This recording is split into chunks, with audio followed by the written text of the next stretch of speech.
Okay, we are live. Hello, everybody. Welcome to another fantastic episode of Coffee with Tamara. That's me. I have my coffee. This is my Alaska mug. You never know which, some of my mugs are inappropriate. So this is a good one for today. I'm really excited about today's interview, partially because of who she is and what she's accomplished in this world. And I just want to say that I had the opportunity of speaking at the same conference that she spoke at. And I don't often get to see other speakers because, as our guest knows, like, you kind of tend to be doing things and then you're on stage and then you're talking to clients. But I hung around and I'm so glad that I did, because I learned a lot from this incredible human being. So I just want to remind everybody before we keep going that this is live on Wednesdays, 10 a.m. Mountain Time, 12 p.m. Eastern Time. So if you're watching on YouTube, you can put a question in the comment section. I try to get to as many as I can, which is awesome because this is your opportunity. It's like a real show. Like, we're on New York and this is, I was about to say Sally, Raphael, whatever, but that just ages me to being really old. So with all that said, let's get to the interview. Let me introduce my guest, Tracy LaTourrette, who I think you're going to be excited because let me just give you a brief overview of who she is. First lady fighter pilot. Wait, first Colorado lady fighter pilot. Is that right? Am I saying that right? Yeah. One of the first women to fly a fighter combat mission, graduated before women were authorized to fly combat aircraft. Graduated the U.S. Air Force Academy when it was 88% men at the time, I believe, and you were given the appointment of the President George H.W. Bush, which you're gonna have to explain to that what it is. And if I'm not mistaken, your call sign is JackieO. Did I get all that right? Okay. I don't have the language to select because I don't come from the military background, so bear with me. But Tracy, it's great to see you again, and thank you for joining us. Oh, you're muted.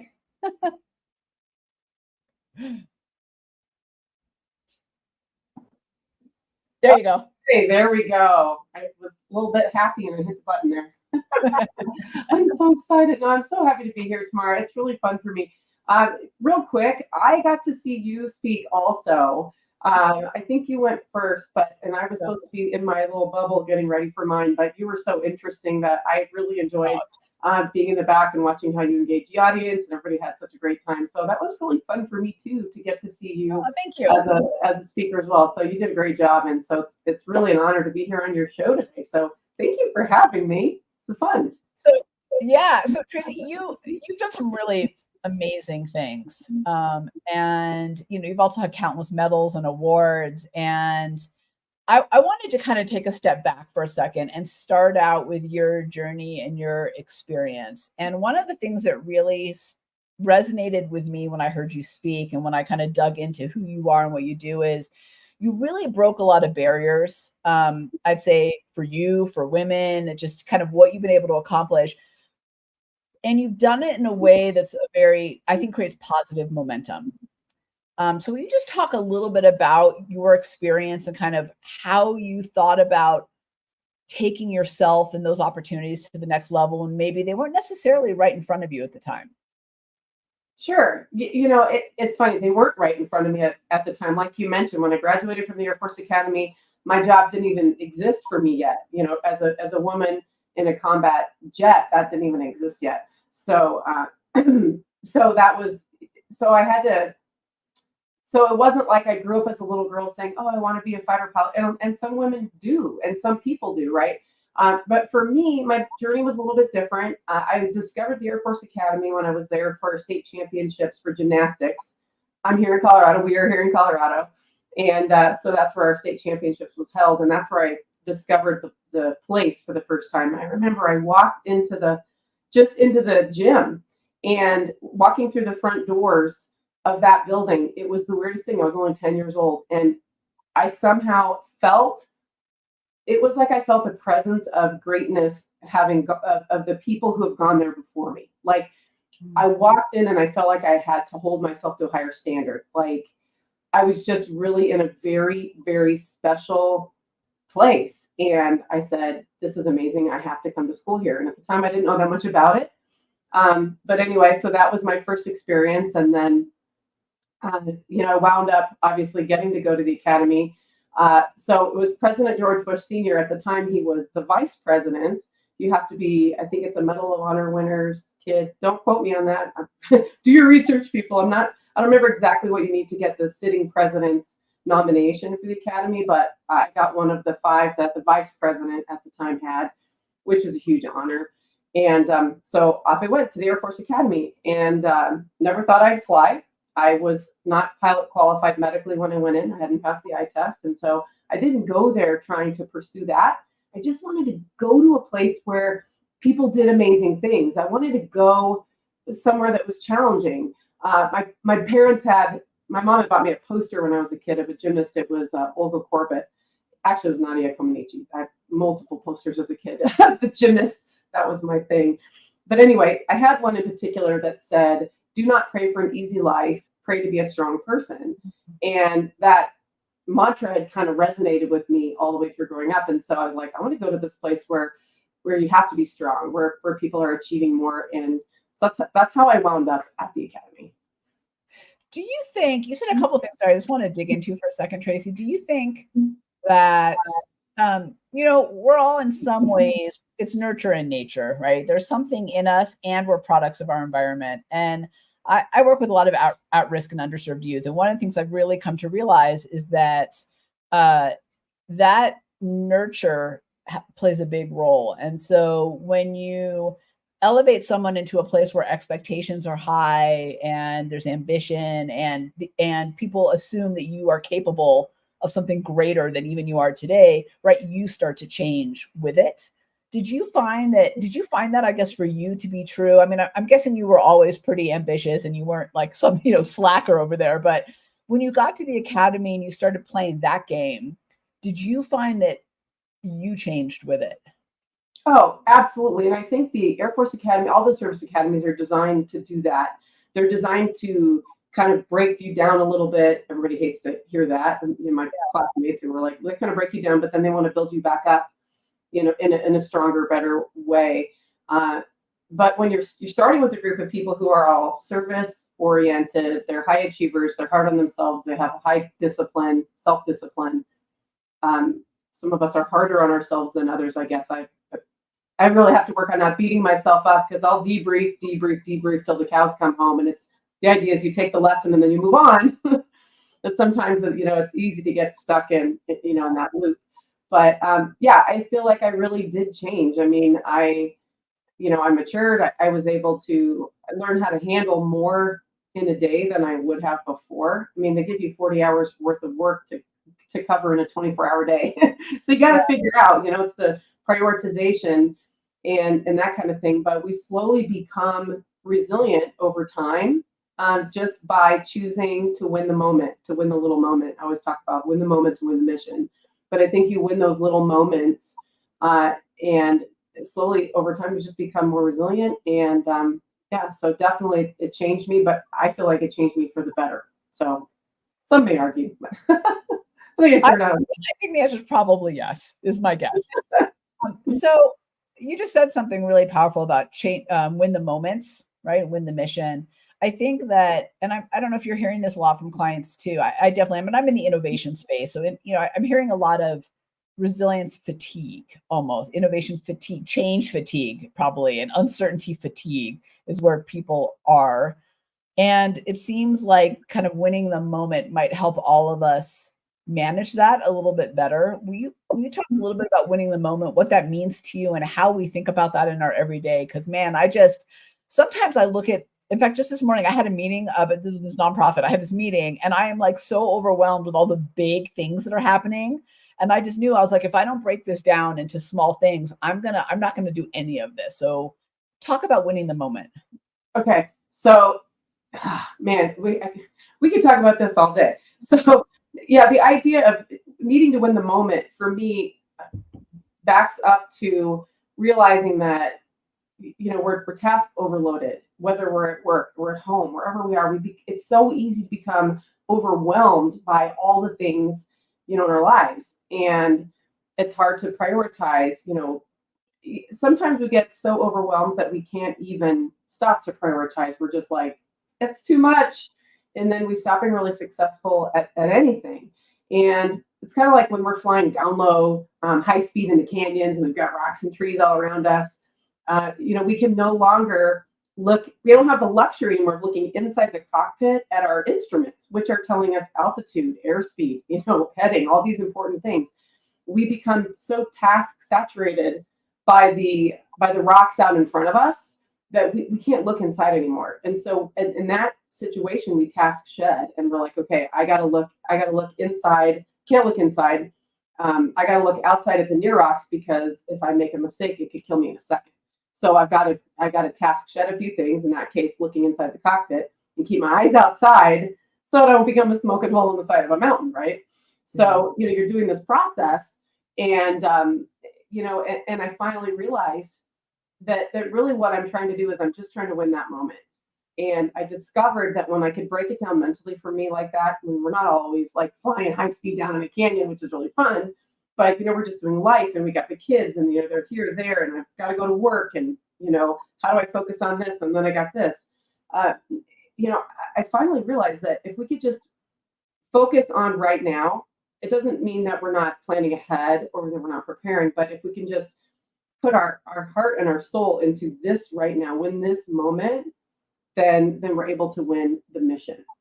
So yeah, and I can unpack that 1,000 ways for you. Here's my question on this. Maybe this is a little self-help for me.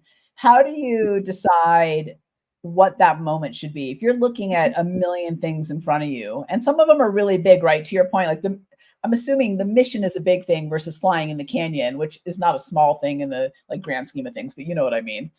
How do you decide, like, what should I do right now to win this moment? How do you personally think about that? So, okay, so when I'm in the canyon, right, when I'm mentally in the canyons and I've got all this stuff going on, I will throttle back. And for me, that's mentally getting up out of the canyon and throttling back and just taking a breath and looking in front of me and going, okay, taking an assessment and going, what am I supposed to be doing right now? What is my objective for the day, for the next hour, what am I supposed to be really good at right now? Am I doing that? And it's that constant alignment, like keeping myself on a vector. I talk about a vector to success. That's one of the things we do. We got to get on that vector to success. And it's not just you pick, okay, here's my target. And then in a month from now, we see this with companies a lot. They'll say, this is the target, and I sent them to go do this job. And then, a month later, they didn't get it done, and they missed it by a mile. Well, as fighter pilots, we know that when we're flying towards our target, we're going very quickly. If we're off by 1 degree, it only takes us 60 miles, happens that quickly, to miss our target by a mile. So imagine what happens when you don't do those little alignments along the way, is like what matters right now. And also, sometimes we break it down with our kids. We'll talk about, well, what's going to matter tomorrow? What's going to matter in a week? What's going to matter in a year? And a lot of people will break it down like that. But that, I think, does hold some relevancy. If something's not going to be significant, in a year, then it doesn't really matter. I'll go to Costco and look at the flowers. I'm like, I could stand there all day and pick out my one bowl of pretty flowers, but in 3 months, it's going to be dead, right? So just pick one and move on. So it's about the decision-making going quickly. So I don't know if that answers your question. Yeah, no, it really does. There's a couple of things that I just want to highlight that you said that's so important in there for all of us listening to you. And one is you said kind of throttle back, like get a bigger view. Like here's everything that's going on. Now I can figure out where to focus. And I think sometimes we get so lost in the weeds that we're unable to look bigger picture. But there's a couple other things you said in there that I don't want to go too quickly through because they're so good. So one is you had said, talking about missing the target, how quickly that can happen. And I think we sometimes get stuck in, well, this is the plan I made. Well, this is what I said I would do. And then I don't know if I think for some people it's ego, right? Well, this is what I said I was going to do, so I'm going to do it. So you don't want to admit that like maybe you need to adjust, even though the world is changing. Maybe for some it's exhausting, right? To constantly have to pivot, but it is what we have to do. So I think that alignment or kind of recalibrating every now and again is so important, but a part that we miss a lot because we get stuck on the plan almost. Don't you find? Oh, absolutely. And, it's funny because I always say, we could plan until we get to 100% solution and then execute the mission. But if you take too long, guess what? The entire competitive landscape has changed. Your competitors have changed. What your clients want has changed. The target has moved altogether, in some cases. And so we have to learn to plan, to rapid plan, to plan quickly and then rapidly adapt, as that plan's going. And that's why we do those. That's why we're continually, throttle back, assess, align the vector and continue on. Because if we're not doing that, then, then we're never, the world just, you can't get the job done if you're waiting for 100%. One of the things that I teach when we're talking about the plan is, you want to, as a leader, you want to get the ideas. You want to hear from the experts that you have access to, right? When you're building a plan. And I think it's important. It also creates buy-in with the organization when people feel like they've had a chance to be heard and they can share their good ideas. But as the leader, at some point, you have to be able to say, that's it. This is the plan we're going to fine tune because this is the plan we're going to execute. And fighter pilots call it the giggle. And if you remember that, I think I talked about it that day, the good idea cutoff line. So Tamara, if you are the good idea fairy and you're coming in with one last super good idea, at some point the leader has got to have the self-discipline to say, that's it, save it for next time. We have to move forward. And so we're going to fine tune this plan and execute. We can adjust on the fly, but we have got to get going or we're going to miss the boat. We're going to miss the competition. We're going to miss the market share. And we can't afford to have any of that happen. How do you think you balance that? Because that is, I'm with you 100%. Like I'm all about, people think because I'm in innovation that I'm like, it's a free for all of ideas all the time. But I actually think you got to move the right ideas forward and the wrong ideas aside. And you have to move, right? Without action, it's all just talk. It's kind of irrelevant. What is your advice to leaders out there, kind of from your experience, on how you balance getting the ideas, pulling your teams in, being, a part of the conversation, having accountability, but also knowing when it's time to go from there to action, where, by the way, innovation and decisions still happen. It's, to your point, it's not that everything stops and you just act. But it's a more fluid, right? It's more fluid moving forward. Yeah, absolutely. So I think it's a culture that develops over time, and it's something that has to be continually nurtured to create an environment where everybody understands that the focus is the mission. It's not you. It's not your feelings. It's now we want to care about people and all that. That's super important. But when we create a welcoming environment as a leader, then people are focused on the mission. They're not so inwardly focused going, am I being criticized? Am I being, ostracized? This, right? We want everybody to be like truly cohesive and being able to focus on the mission. And as a leader, I think you create that by establishing a standard flow of how you do things that gives your people an opportunity to know they're going to get a chance to be heard, to speak up in the debrief, to speak up during the planning phase. One of the things I love in the planning phase is, I learned this years ago, it's actually called the Crawford slip method. But it's, we use sticky notes, and you create more of an open environment for the planning, and you get everybody up out of their seats, and you start with the end, to the far right, you've got the end, like the target, the objective, right? This is what I need to do, and by when, and the why. Once people understand why are we doing this, then that dramatically affects the ideas. That changes the ideas that they bring in, because they understand really what we're trying to accomplish and why. And so they'll bring different ideas to the table. But we'll put one idea on each sticky note, and we'll say, okay, everybody go 5 minutes. This is the topic or whatever. We're looking at this course of action, and people will put their ideas down, and then we'll get up and they'll put them all up. And then the ideas are all on the board. And then, as the leader, you can go through the sticky notes. And now I've already disassociated myself. It doesn't say JackieO on the corner of the sticky note. I can say that was me and this is what I meant. That's fine. But the idea is we're interested in the mission and the information, and we value you as a resource. So give us your ideas. Let's get them up there. And then, then you move them around. You go, okay, this belongs here. This belongs there. And one thing we learned early on is you never throw away one of those sticky notes, because that's somebody's personality, their identity, right? So you take it and you put it, you have a parking lot. You have a whole separate area for the parking lot, and you can put that over there, right? And so that's kind of a way to make sure that people's ideas and thoughts and interests aren't lost, because they may be super valuable for different mission, but they just don't apply to what you're trying to do right now. So that's one of the things I like to do. So I just want to tell you, I love that exercise you were just talking about for two reasons. One is people know the objective, so they know what they're brainstorming or ideating against. I think sometimes we forget that people don't, we can't ask people to just throw stuff against the wall and then expect them to be good without giving them, like, boundaries are good. Guidelines are good, actually, in ideation.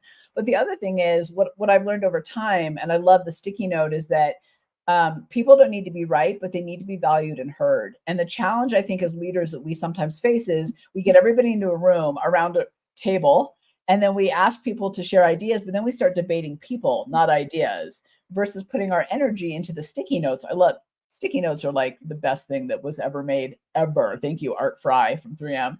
But you do that and you take the people out of it and you're focused on the idea. And I think that's a huge thing. And whether you're doing that virtually or live, there's a lot of lessons in not just debating people, which is, I think, unfortunately what happens. And then nobody wants their baby to be called ugly, because that's what I'm doing when I'm like, Tracy, I don't like that idea, because versus saying that I have a problem with the idea. If you can't see me with audio, I'm like looking somewhere else, because, right? So your energy goes elsewhere. So I love that. I love that exercise. And I love the idea of giving people some guidelines of like, here's what we're trying to accomplish, or here's the problem we're facing, versus just, I think, the free for all. We just assume people get it, and they don't always get it.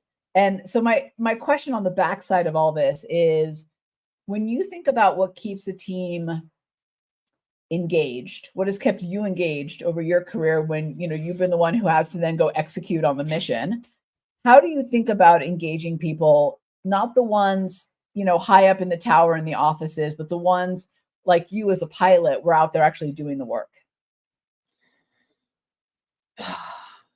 There's so many parts of that we can talk about. You talk about the high in the tower doing the work. So for one thing, as a fighter pilot, we look at, it's easy to say, look at me, I'm a fighter pilot. But you know what? We don't get to fly unless every single person on our team gets their job done and gets it done correctly. I've got the crew chief who's prepping the jet. We've got the weapons loader putting the bombs on the jet. We have the security forces protecting the jet to make sure that it wasn't tampered with. There's, the list goes on and on, all the different maintainers and intelligence officers and enlisted that, give you the information on what you're going to face out there. There's so many people that are part of the ability to make sure that mission happens. And yeah, it's easy for us as fighter pilots to be like, oh, here, look at me, I get to do the coolest part. There's a lot of stress associated with that, of course, but it's super important that we take the time to understand that, we are support. We are not the mission as the fighter pilot, right? We are support. We support the 18-year-old kid on the ground with a rifle, right? We support, whatever we've been told is the mission, by the higher powers that be. But I think the reason why we are able to show up day in and day out and execute at the highest level, no matter, our mood, how we're feeling, what the weather is, what's going on in the world, is because we are so bought into our mission that we're willing to die for it. Now, I don't want you to have to be willing to die for your mission, but as a leader, I think it's really, there's something to be taken from that. And it's that if you can continually bring your people back to the why, the mission, and authentically help them connect and help them understand every single day, what is it that you're trying to accomplish? What is it that you're trying to accomplish? Then I think that you build more than just a group of people trying to get the job done. You have created a cohesive team that is unstoppable because they're mission oriented, they're solution oriented. They're not just looking at the problems. You've taught them, we care about you so that you can focus on the solutions together as a team. So I'm going to bring in a business example that just came to mind as you were saying that, because I think the part that we often miss is recognizing everybody's part matters, even the things that we look at as small, And I'm working with a company. They've got a bunch of teams, sales teams, and then support to the sales teams. And they're really the ones that do everything right behind the scenes.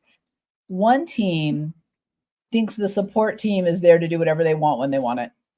The other team really values them as a partner, and it has to do with leadership, why they are the way they are.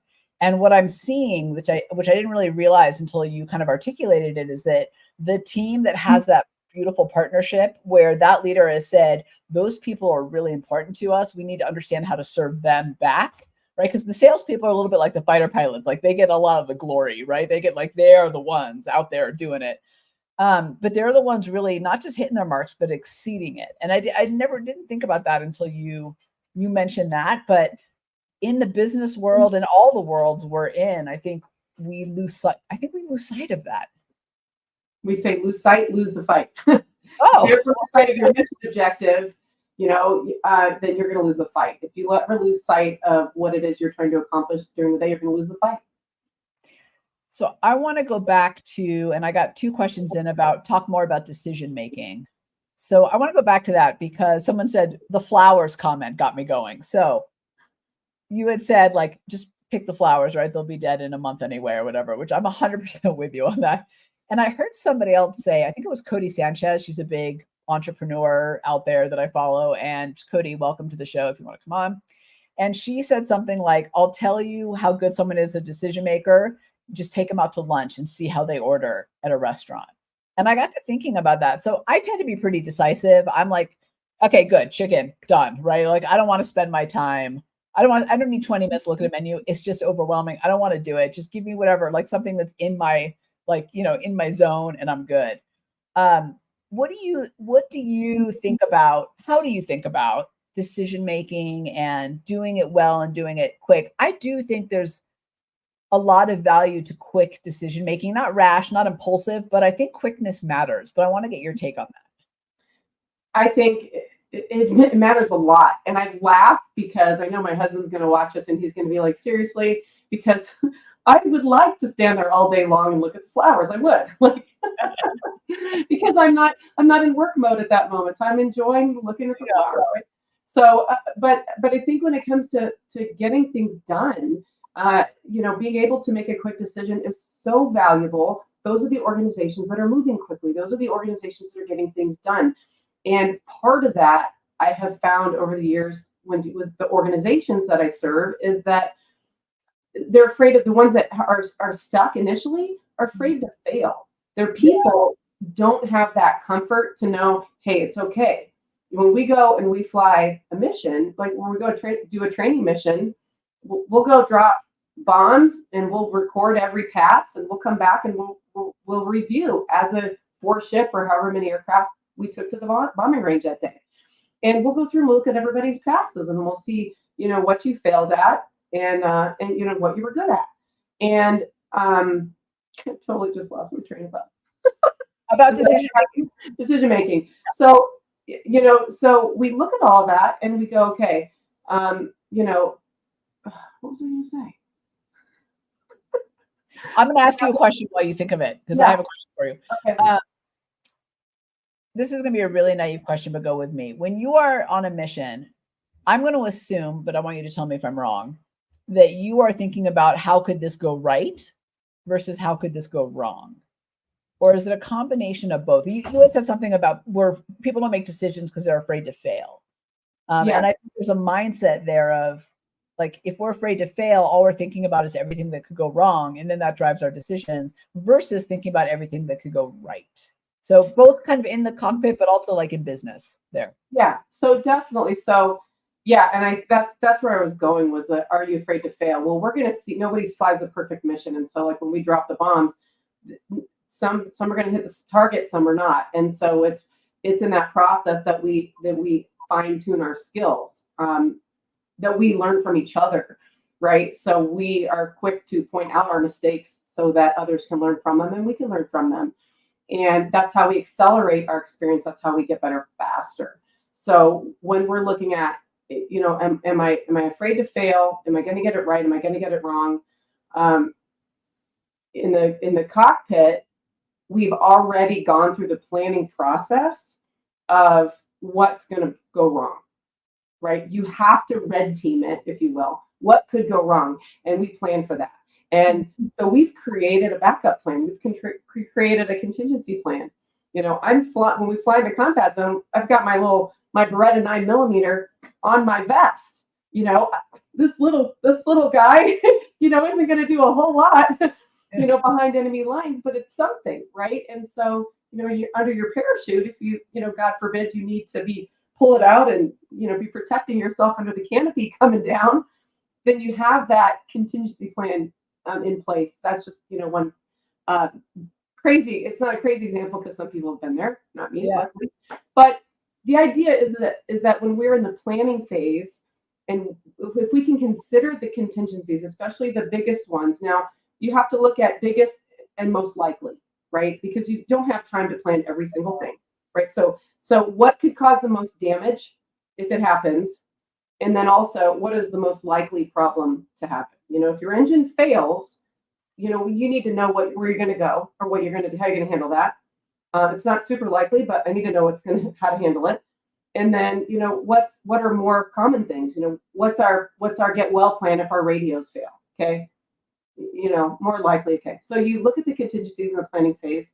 You pick those critical ones, most likely, most deadly, and then that they don't slow you down in that planning phase. But then what happens is that when you're in the execution phase, when you're flying the mission, you've actually freed up mental space to focus on the mission in front of you, because the big what ifs have already been planned for. You already have that backup plan, you know, in your pocket, on your leg, whatever, in the back of your mind. It's there, and so you can focus on how to win. So I oh my gosh, Tracy, this is so good. I hope everybody pauses after they listen to this and goes back and particularly this segment listens to it again, because two big things. Okay.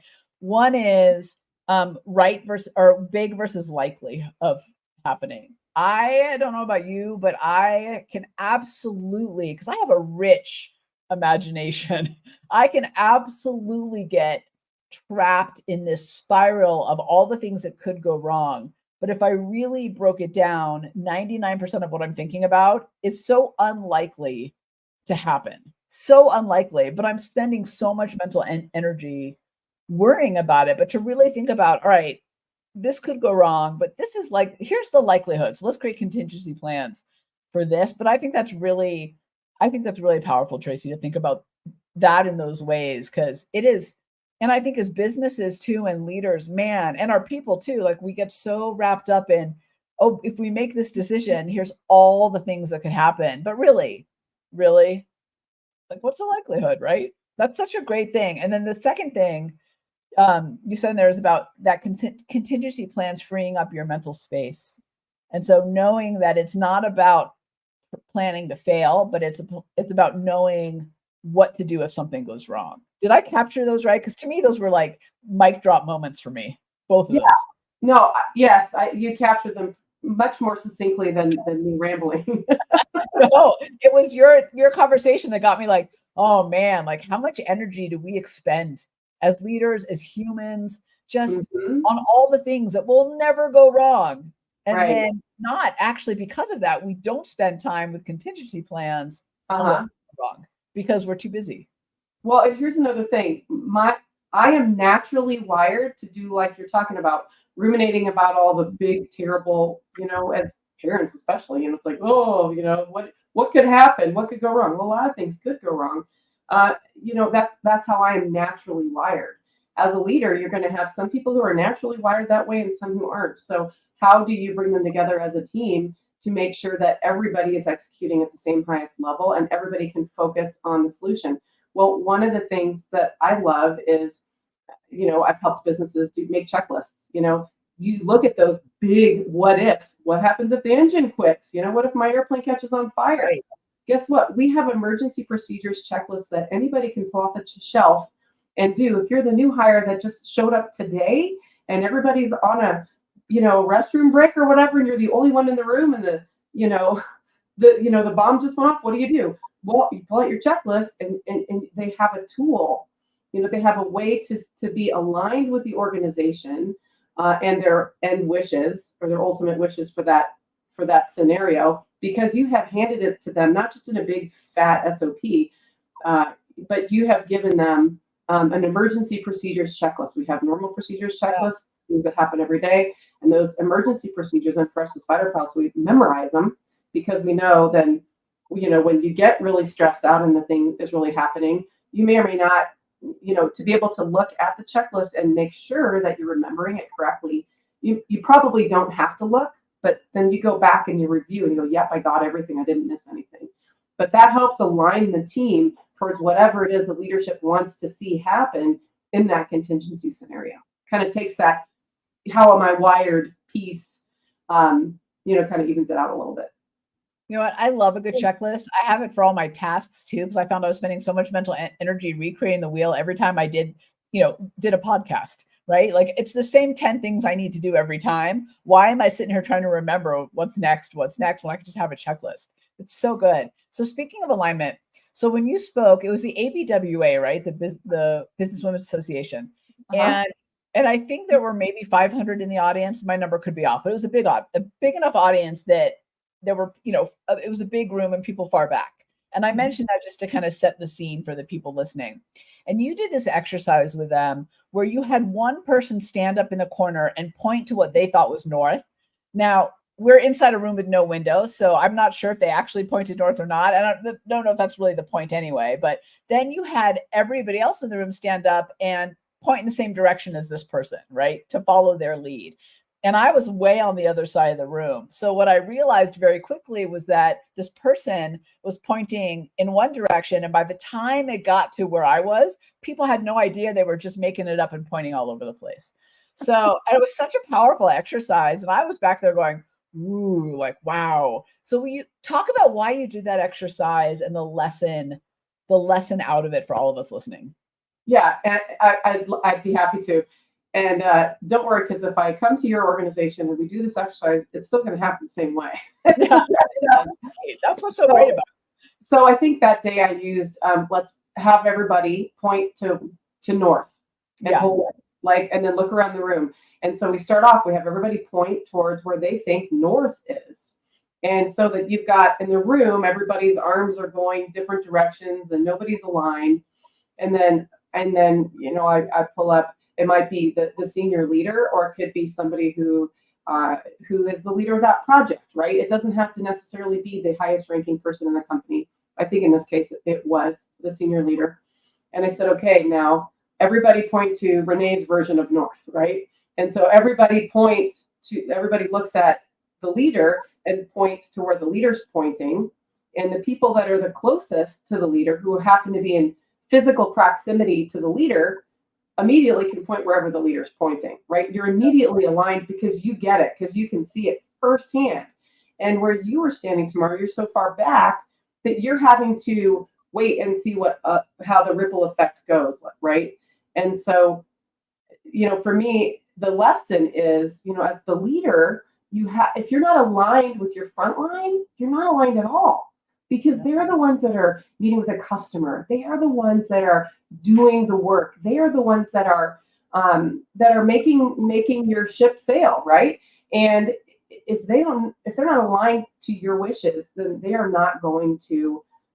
Your organization is not going to go where it needs to go. So you have to make sure that everybody is aligned,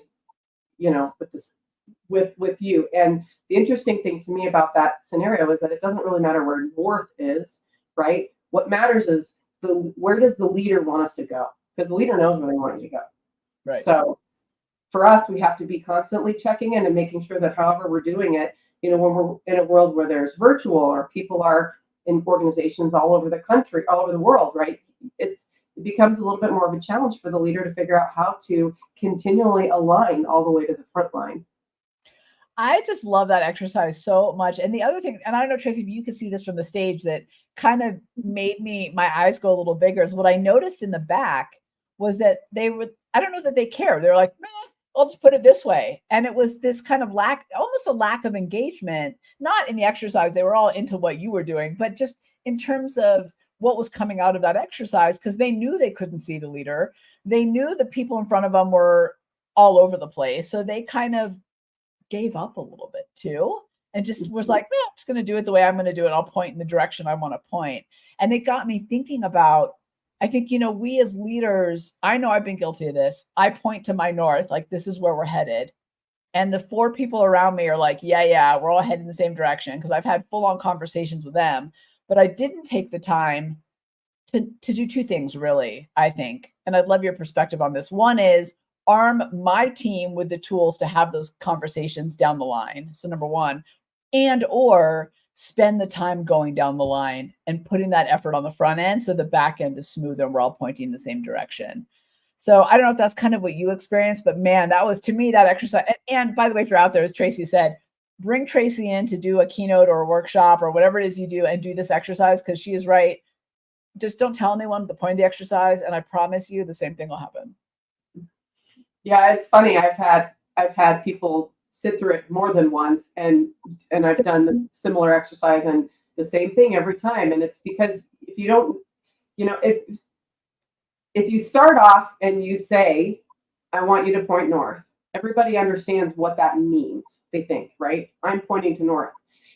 And until they see the leader themselves go, oh, no, I thought north was here, but they think it's over here, different directions, until they see it themselves, they're going to miss the mark. To me, one of the lessons is that, everybody's not going to interpret your mission the same way, right? You may think as the leader, hey, this is obvious. I said I want a 10-page paper and white paper, and it's not really, you're not going to do a 10-page white paper, but let's say I need a 1-page document, by tomorrow at 2:00, whatever. Okay, well, you think that's very clear. Well, maybe they've got a different idea of what's supposed to be in that document, right? So the finer details are what people are missing. But I love what you talk about with the people that are like, whatever, we'll figure it out. That's because they're not seen. They know that they are not going to be held accountable, right? It's like sitting in a meeting where they're not going to have you raise your hand. It's like, oh, I'm in a Zoom meeting, but the sound's off and the picture's off and they can't see me. So I'm, doing other stuff, right? It's the same idea. If they know they're going to be expected to engage and weigh in and matter, then they're going to care more, and they're going to try to find out, hey, what's going on, That is so true. It's funny about the Zoom thing. I just had a meeting the other day, and this meeting is a regular meeting, and half the people have gotten to the habit of turning their cameras off because they're eating during, right? We don't want to be rude to other people. And it's really been a challenge for engagement. And so I finally, last meeting, just said, hey, cameras are going on. And I know this is lunchtime, so feel free to eat. It'd just be like us going out to lunch and talking. I don't care, but we need to see each other's faces to have the conversation. And that was the most productive meeting we've had in like 6 months, because everybody was held accountable.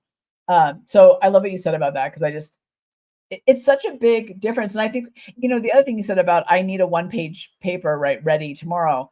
We assume people have the same definitions or attach the same meaning to words. So I'll give you a personal example real quick.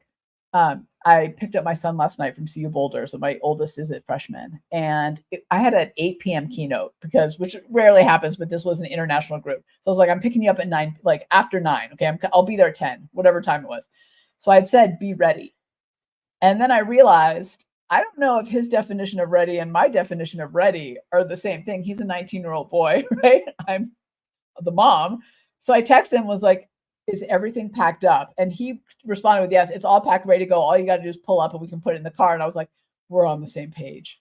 But I easily could have pulled up and had him be like, well, we just need to pack up some stuff first. And I would have lost my mind, because I would have said, but I said, be ready, right? But those words matter. Absolutely, they matter. And, it's easy to point fingers down the chain and go, well, you didn't do this with your people or that with their people. Ultimately, it's the leader's responsibility to make sure they are arming their people with the information, the tools, to be successful. And part of that is listening to them. Are you getting what you need? I always say leaders who listen get way more done than bosses who bark, because it's do this. And then people are like, oh, I think he wants this. I think I want that. So when you talk about having lunch with the cameras on for Zoom, that's a perfect example.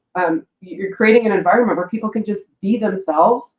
Yeah. You're not saying, hey, show up in your sweatpants and this, and whatever, and we're just going to not really care. That's not what you're doing. You're saying show up authentically. I understand that you're eating, it's good, right?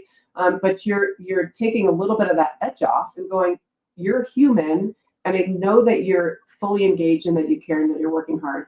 And I think when you can take that little bit of edge off, then you're keeping those lines of communication open a little better too. Hey, this guy just saw me with mustard on my face. I think it's okay if I say, hey, I'm not sure about this. What did you mean by this? Right? They're more likely to get clarification when they need it. How do you think about getting people or creating an environment where people feel open to saying, I don't know, I'm not sure, I don't agree, I have concerns? It's so easy to accidentally create an environment of yes men or yes women, and that doesn't serve anybody. So true. I'm glad you bring that up. Yeah, I don't want to be on a team with a bunch of yes people, because if you wind up in the combat zone, guess what? You need people that are competent, that can get the job done, and if you have had yes man involved in your planning process, then you may find yourself in a bad position later on, right? So it's important for us. That's why we red team things, right? That's why we say, what can break? What can go wrong? We have a time and a place for that, right? When we are in the planning phase, that's the time and the place. You can walk it. Actually, this happened. They were planning the Desert Storm. Okay, I wasn't there. I was at the Air Force Academy. But one of the lessons that we learned from the way they planned that, they were in the basement of the Pentagon, and they had everything up on the walls, and the planning, all the different information was up on the walls. And if you had the clearance, you could go in and you could see what was going on. And there was this one lower ranking person that walked in and saw something and thought he had an idea of what the fix would be. Basically, they were trying to do lights out in Baghdad without destroying the infrastructure so that they could rebuild quickly, but they needed lights out in Baghdad to get the job done. And I think it was a captain, I don't remember all the details, but he came in and he looked and he was like, hey, what if we hit, this generator over here? It would wipe out everything, and then all you have to do is repair that one thing. Mm-hmm. And it was this brilliant idea that was heard because the environment was created. It was like, here's where we are. Come in and show us where we're going to fail now, and you will save us from failing later. In this case, you save lives, you save all kinds of things. And so somebody who, a new hire in the company isn't typically going to be the person you turn to and say, hey, solve our problem, right? But if you can create that kind of environment where anybody can go, hey, I see an issue here, I see an issue there. And so during that planning phase, we encourage the red team, and we need that. We need to find what was going to break. They call them, they'll refer to them as rock drills, to the rehearsal of concept drills, as they're getting closer to the end. And they'll see what needs to be fixed before they actually go, okay, now we're going to brief. So when you're briefing the mission, that's not the good idea fairy, right? You're done. Yeah. Like the planning phase, that's it. So I really like the idea of having kind of this open forum of, all right, what could go wrong? What gaps are we missing? What traps do you see? And it's interesting, you mentioned new hires. I'm a huge fan of bringing them in to help solve problems before they get inundated with how we do things and the way things should be done. And I think we make the mistake often of being like, well, that's not like, let me give you all the information first, new hire or person from the outside, and then you can help us because then you have all the information. But sometimes that naiveness is actually really beneficial if you have the environment as well. And the other thing that we often do in meetings is sometimes we'll have one person whose job it is to poke holes in everything. So they find it fun. And instead of being naysaying, it becomes helpful because everybody knows, well, that's their job, right? They're trying to help us fill in the gaps. But this idea of like a failure meeting is kind of cool. Well, yeah. And it's part of the open planning process, right? It's not, you could do it as a separate meeting, like here, let's go through the rock drill, the rehearsal concept. Let's figure out, how's this going to work, right? What's going to fail? If you don't do that, something is going to fail. Something's going to fail anyway, right? Because that's just the way things are designed. That we've never flown the perfect mission. There's always something that's going to break down. But if we can if we can minimize some of that, right? If we can identify some of those threats along the way, then we can negate some of them, we can avoid some of them. And it really, really affects our ability to hit the target, to get the job done, to hit those bottom lines, to hit our numbers as an organization much quicker. So I used to be the type of person. I'm an eternal optimist. Like I'm always like, there's a way. Like there's no obstacle that I haven't met that I've thought I can dig this up, I can blow it up, I can like. There's always a way, right?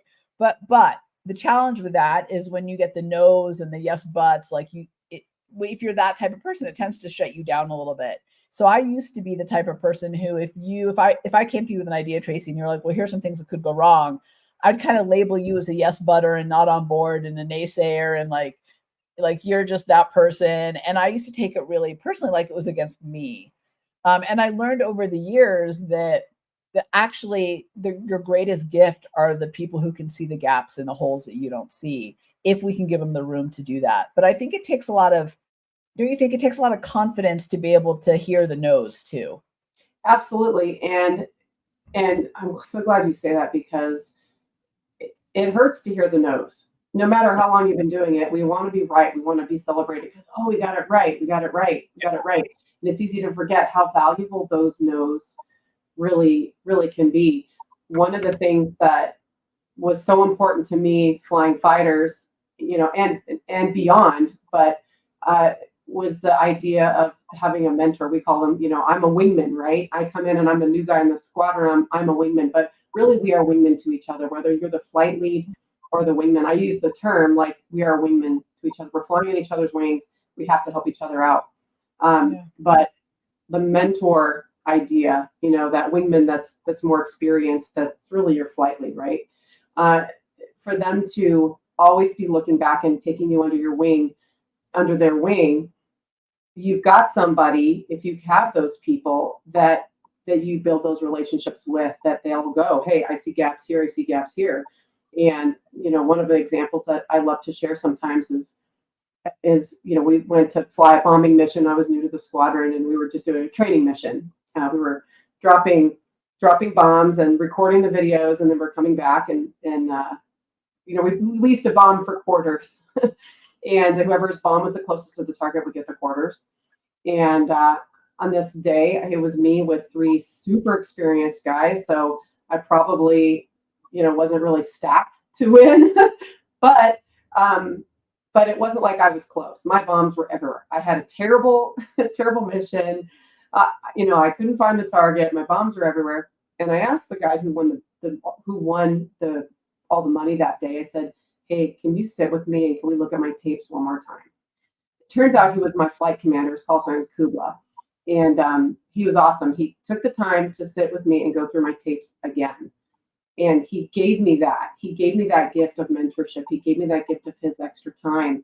And the very next day, I was able to go from worst to first. We had a competition and I was able to, win one of the awards.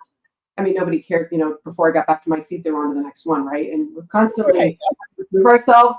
But what I learned was that from 1 hour's worth of debrief with somebody who was really paying attention, I was able to go from worst to first. I can't find the target to I can hit the target, I can smash it to pieces, right? With just that extra 1 hour. But without those people, those mentors that are willing to turn back and go, come with me, come with me. Here's the biggest thing, though, to me is that, and I don't know, maybe you experience this too, Tamara, is that I have a lot of people tell me, well, someday I'll be a mentor. And I say, you know what? If you're here today, you are a mentor to the person that just got hired yesterday, whose first day is tomorrow. Because you don't have to be at the end. You just have to be reaching back to somebody who is a little bit behind you and not even on the whole journey. It might be on that one thing. Your new hire may be really great at this IT stuff that you're not, and they may mentor you, So I think it's task specific, but it's something that we can all do. And that's why I like the idea of the wingman mentality, is that we can all take care of each other and create those relationships and those spaces where we know that when someone's giving us that tip, that it's because they want us to be better and do better. So we got a great question in from Allison on that is, if I don't have a wingman / mentor, How do I find one? Oh, that is such a good question. You said that was Allison? Yeah. Okay, thank you, Allison, for the question. So that's a great question. Sometimes they are there present in your organization. Sometimes they're not. Uh, I was lucky that I had this flight commander that looked out for me. And he wasn't the only one. There were other guys in the squadron that had different skill sets, and they looked out for me in different things. It was great. But uh, I was also the first woman and the only woman in my squadron, and so there were a lot of things where there was nobody around that I could could be my wingman in certain areas. So I had to reach out, and I didn't do it as quickly as well as maybe I could have. For me, it was family, right? I have sisters, my parents, and I looked internally, like, to my home. Not everybody has that, but nowadays there are so many other resources. If you can't find that mentor within your organization, and I'm not saying you didn't say that. I'm just saying if you can't find it in your organization, there are all kinds of groups out there that are interested in all kinds of different things. We had a family issue where someone, had something it was a new experience in our family. And so we actually went on Facebook and found a group of people who, oh yeah, we've got this. And all of a sudden we're instantly surrounded by other people who get it. And so with social media now, those people can wind up being part of your inner circle, if you get to know them. So I don't know if that answers your question, if you want to know more about how to find them within your company. I think that's so great. And I want to just add a layer to that before I kind of get to my next question, which is, I think, at least I know for me, early on in my career, very early on, I was a little bit afraid to ask somebody to be my mentor because it meant I didn't know what I was doing. That was actually what was holding me back. I didn't want to look stupid, wrong, like a bad hire, not smart, all the ego things you could possibly think of. And I think I very quickly learned that I was going to accelerate in my career and what I wanted and things I wanted to accomplish a lot faster if I had someone give me the real deal and as often as possible. So even after a meeting, I would go to one of my bosses and say, hey, this is kind of what I presented. I would love your feedback on it. What do you think? Did it work? Did it not work? What could I have done better? Did I miss it? And I would ask, what did I do wrong? But I'd also ask, what did I do well? Because I think oftentimes we actually do things that are our strengths or good, but we don't know it. So we don't repeat it. It was just accidental almost. So I wanted to know those things too. But I really did learn early on to ask and to know that the person telling me was telling me with good intention. So even if I was like, there were times where I got to have some of those feedback meetings where it didn't go well for me. I did not do something right. So that's for sure. But I needed to hear it because how else was I going to learn and grow? So I think you got to really ask for it sometimes. I don't know that mentors, to your point, Tracy, always know they're going to be good mentors. So they don't necessarily step up to you. You have to step up to them. Oh, I agree 100%. That can be the hardest thing, in this case, in the bombing mission, everybody saw that I couldn't even find the termite bombs were everywhere. It was obvious, right? But it's not always obvious. Sometimes we're like Joey from Friends and we're just sitting there nodding, going, and we're pretending that we know what's going on. And we look around and we go, well, who can I trust to let them in on my little secret here that I have no idea what's going on, right? One of the things I think is great is have a lot of mentors. Okay, you don't just pick one mentor because that's one person's experience, that's one person's frame of reference and their opinion, right? So, and I actually learned this from one of my clients who is also I consider a mentor, friend, a wingman, right? And he was like, you need to have lots of mentors. I was like, that's exactly it, because they're going to offer you different perspectives. And I may not be comfortable telling somebody this, but I may be more comfortable telling this other person because I feel like they have a similar experience, or maybe they're going to be more equipped to answer my question or help me with the issue. But to your point, Tamara, no, I know how to say your name. To your point, I think it's so great that we adopt a habit like you're talking about of asking for that feedback. As fighter pilots, that's the debrief. Sometimes sometimes there's going to be a second debrief, but to create that expectation that after we have our mission, after the presentation or whatever it is, after the event happens, there's going to be a debrief. And this is not a post-mortem. Like, that's Right. like, sounds like dead people. I don't want to be there, right? Nobody wants that. That's bad. But that opportunity to go, what are the debrief focus points? What worked? What didn't? What do we need to start doing, stop doing, and keep doing? And if you can identify one of each of those things, start doing, stop doing, keep doing, boom, that debrief can be that quick. And if people know you're going to ask for that, then you're going to become one of those people that they expect. Oh, hey, Tamara's going to ask, what was my feedback? I better be paying attention because she's going to want to know what I thought. Helps you with your engagement too. I love that's such a great point too. People they come to expect it, but yeah, okay. So we could go on about this too for another hour. I do have one more question before we kind of close out. I want to ask you about, and I don't know if you're still sharing kind of the whole story or talking about kind of your husband and what happened, and you shared that from the stage when I saw you. And the reason I bring it up is I wanted to ask you about resilience because, as we were kind of talking about in the beginning, what I'm seeing a lot of people they're worn down, and rightfully so. And a lot of that is because of all these big things that are happening in our world, right? There's unrest around the world. There's uncertainty with politics. There's inflation. There's housing price. I mean, I could go on of the things that most of us cannot control in any way whatsoever, but impact us greatly. The price of groceries, right? The price of gas. But at the same time, we have things in our personal lives that happen where we really have to step up and show resilience and move forward. So I'd love to just get your kind of more personal take on how you handle that and the advice that you can give for all of us who, are in this place where all this outside stuff is happening and shit happens. Wow. Well, so the idea of resilience, I think, can be a very personal one, right? I've had some things happen in my life. Yeah, my husband has too. Our kids have too. Yeah. Where we've been in situations where we were told bad things, right? Like you'll never walk again, or or you're not going to be able to achieve that. Your kid's going to die.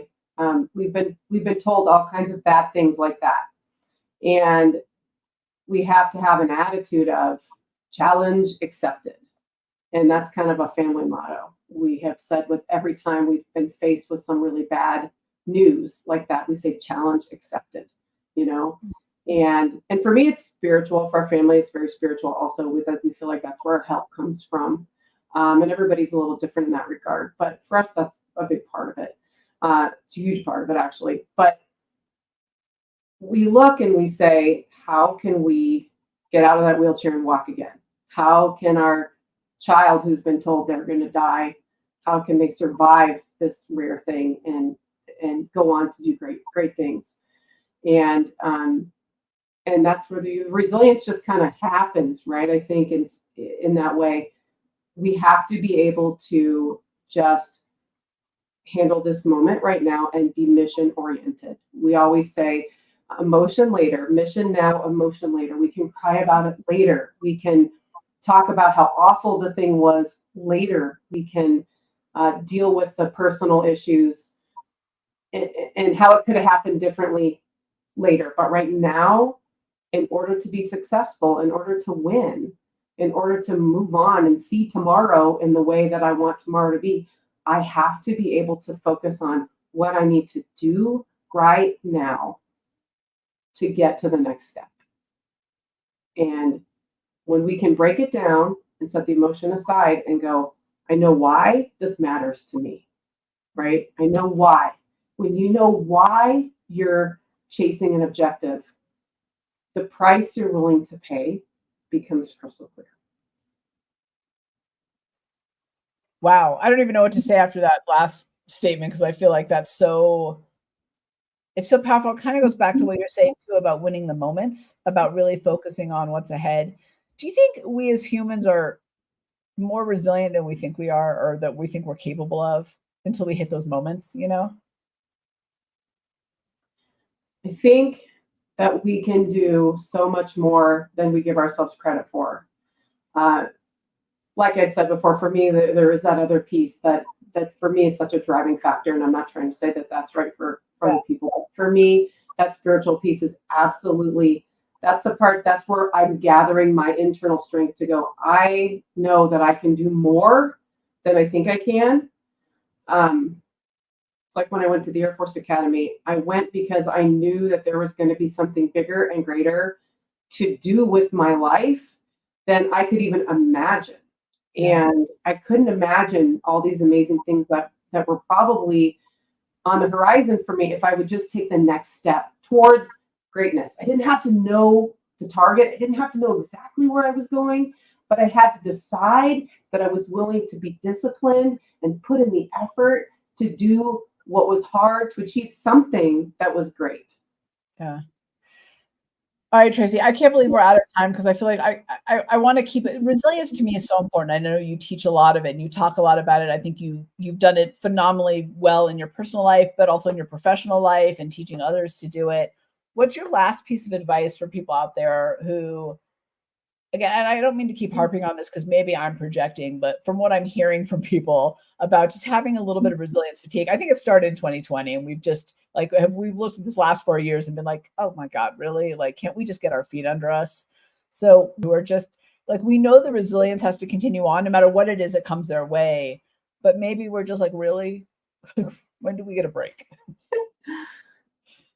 I here's my advice, and I don't always do it the best, but I'm always trying to remember it. And that is that we don't always control what happens to us, but we are always responsible for what it means to us and to others. We own the narrative always. We set the tone. And we have that power. When we remember that we have that power, it helps us know we're always in control of something. So it's on us to choose to see the positive, to look for the solutions, and to become more solution oriented, to think about the positives, the could be's, right? The things that we want to happen. When we focus on the solutions, then we are much more likely to wind up with the life that we want. And that all starts with giving ourselves some grace. Yeah. Oh, Tracy, that was so good. I'm just going to end it with challenge accepted. I'm just going to remember that every single time I hit a roadblock or life throws me the curveball, because it does for all of us, doesn't it? It doesn't end. It's life. So thank you for that. Thank you for everything. We'll put the links in the show note to your website, to how to contact you. Is there anywhere else you want to make sure people go to find out more about you? I'm on LinkedIn, Tracy LaTourrette. My website is tracylatorette.com.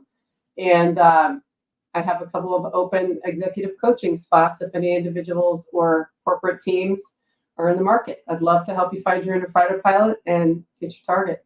I love it. Oh my gosh. Okay. I hope people take advantage of that. In fact, you should. In fact, I think what I should say is you better hurry up because somebody else will take that spot. All right, Yeah, Tracy. there's a couple remaining, not a lot, but yeah. Yeah, exactly. So hurry up and call. Thanks, Tamara. What a pleasure to be with you here today. I just really appreciate it. Thank you.